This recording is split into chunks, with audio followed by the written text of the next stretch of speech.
அடுத்ததாக எண் 10 6ஆம் வகுப்பு A1 பிரிவை சேர்ந்த எஸ் விகாசினி தனது வினோதமான பேச்சால் பேச வந்திருக்கிறார்.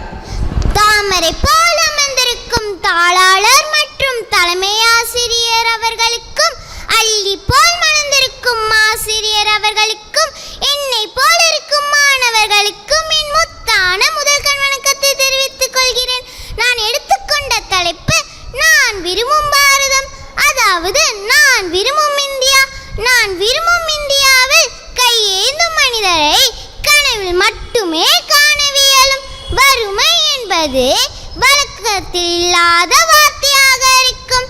நான் விரும்பும் இந்தியாவில் கல்வி என்பது காசுக்கு விற்பனையாகாது, அது ஏழைக்கு கற்பனையாகாது.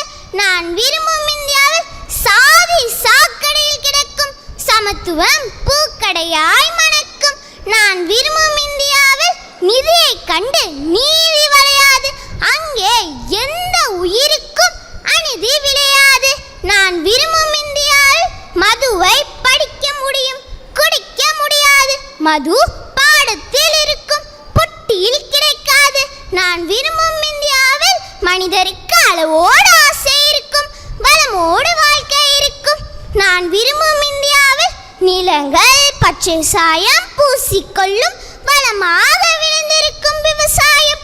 நான் விரும்பும் இந்தியாவில் உரமெனும் பெயரில் விஷத்தை தெளித்துக் கொள்ளும் துன்பங்கள் இல்லை, மெல்ல மெல்ல உயிர்களை கொள்ளும் வன்மங்கள் இல்லை.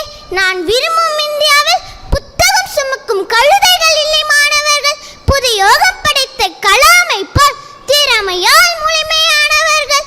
நான் விரும்பும் இந்தியாவில் அரிசை வைத்து அரசியல் பேசும் அரசியல்வாதிகள் இருக்க மாட்டார்கள், அவர்கள் அரசியல் பேசுவார்கள், அத்துடன் அறிவியலும் பேசுவார்கள்.